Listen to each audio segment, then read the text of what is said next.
Salut encore une fois, très cher ami.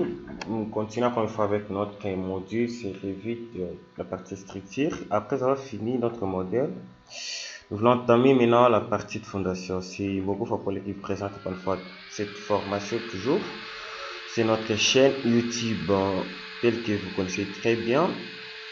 C'est le groupe Let's Engineering. Je suis un ingénieur civil de construction. Il y a toujours pas mal de contacts. D'habitude, comme vous pouvez avoir des suggestions, laisser des commentaires, n'oubliez pas de le faire. Notre adresse email là, c'est LinkedIn que vous nous retrouver. Alors, le travail que nous allons faire pour cette partie-ci, c'est la réalisation des fondations. Il y a différentes parties de la fondation que nous pouvons faire, comme des semelles isolées. Nous pouvons réaliser une semelle filante. Nous pouvons réaliser sous forme de tuile. Alors, je vous conseille tout à l'heure là de poursuivre et de rester connecté sur votre chaîne YouTube en téléchargeant toujours notre vidéo et en suivant les différentes leçons sur notre détail sur Revit Structure. Alors, nous sommes dans l'environnement de Revit en la partie structure. Nous avons fini à modéliser notre structure. Tout ce que nous voulons faire maintenant là, c'est réaliser quelques éléments de la fondation, comme nous venons de dire tout de suite là. Donc, avant de le faire, je voulais compléter d'abord un mur porteur. Bon, je voudrais que les murs soient commencent au premier niveau. Décalage ici, je mets 0. Bon, je voudrais que ma ligne de mire commence d'ici là jusqu'ici. Je viens, je place encore une fois le mur, je clique de là, je viens d'ici là jusqu'ici. Alors, je voudrais commencer à placer les différents éléments de la fondation, par exemple, tel que j'ai dit, au niveau d'ici là, nous allons commencer par placer des semelles isolées, aussi les contours extérieurs. Pour le faire, j'ai d'abord des piles là-bas, j'ai choisi ces types d'abord ici pour les placer. Si dans votre Revit vous n'arrivez pas, mettre calé chargé et vérifier là où vous avez placé votre bibliothèque. Chez moi là, c'est ici là. Je peux facilement trouver le type de fondation ici là. Comme vous pouvez voir, j'ai les différents types de fondations que je peux choisir. Prendre par exemple ça et puis je fais ouvrir directement. Le modèle est envoyé dans les logiciels. Alors, dès que je disais, je voudrais placer le type de semelle ici là. J'ai choisi par exemple ça là, mais toutefois j'ai la possibilité de modifier comme me semble bon. Je peux prendre ça là, je place par exemple ici là, je place ici. Si vous avez la possibilité de roter, changer sa direction, vous pouvez le faire comme ça là. Bon, pour l'aider ici là, je fais juste modifier et je viens, je change juste la direction là. De la même façon ici là, ici,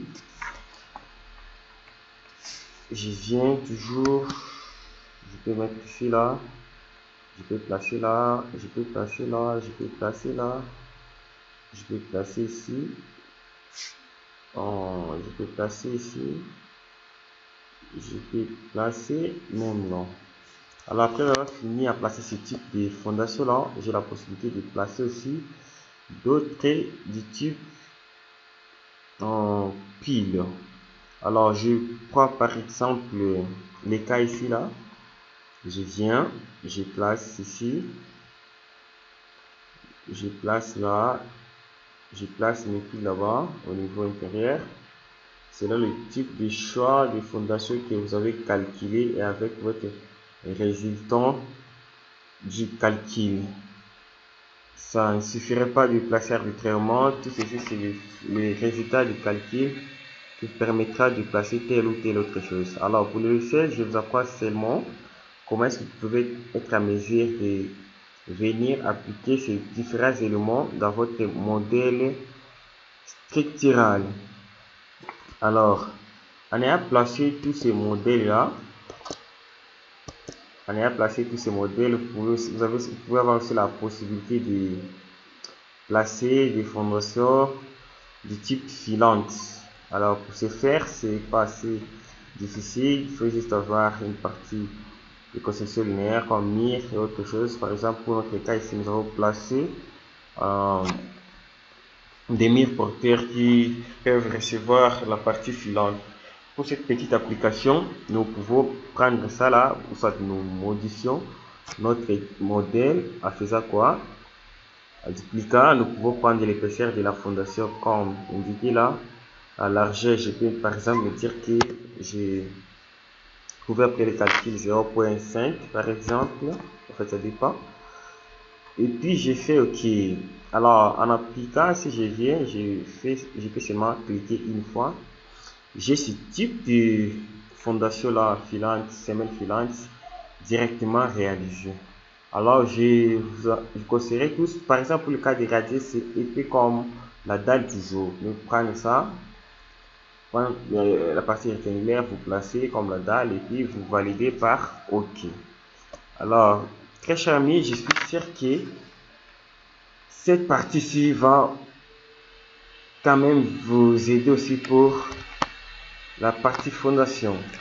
Vous serez en mesure de placer certains éléments de base de la structure comme support, et avant de passer au niveau de l'analyse, il faut vraiment être en mesure de réaliser les différents types de fondations. Bon, je peux pas en train de tracer ça. Bon, ok. Alors, ceci étant fait, je suis sûr que prochainement, quel type de fondation ne peut vous échapper. Nous pouvons compléter dans d'autres éléments où on n'a pas pu le faire pour réaliser épée partout là. Pour réaliser épée partout là. Voilà, je prends ça là. Je vais par exemple ici là. Je me dis s'il y a un poteau là-bas, je peux placer. C'est un poteau. Bon, voilà. Vérifier au pied comment. Voilà. Après avoir placé épée partout, non, il n'y a pas de poteau là-bas. Avant de placer les émails, il faut vous rassurer qu'en tout cas, vous avez des éléments poteaux dans votre structure. Alors, cette petite séquence là, je voulais juste placer pour vous indiquer comment est-ce que vous pouvez placer les différents éléments de la structure. Alors, je vous remercie tous là. Je vous appelle tout de suite à continuer avec la suite de notre vidéo pour la réalisation de différentes formes en acier que nous avons signalé à titre d'application pour ce module de formation. Alors, je vous conseillerais tous encore une fois de vraiment aimer notre vidéo si ça vous intéresse, si vous avez trouvé que c'est bon.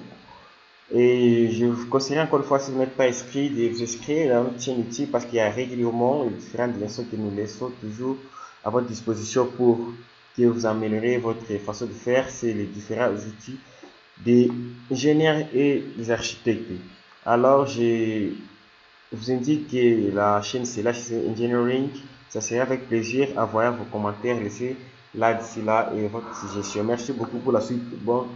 Bonne suite et excellente journée à tout le monde.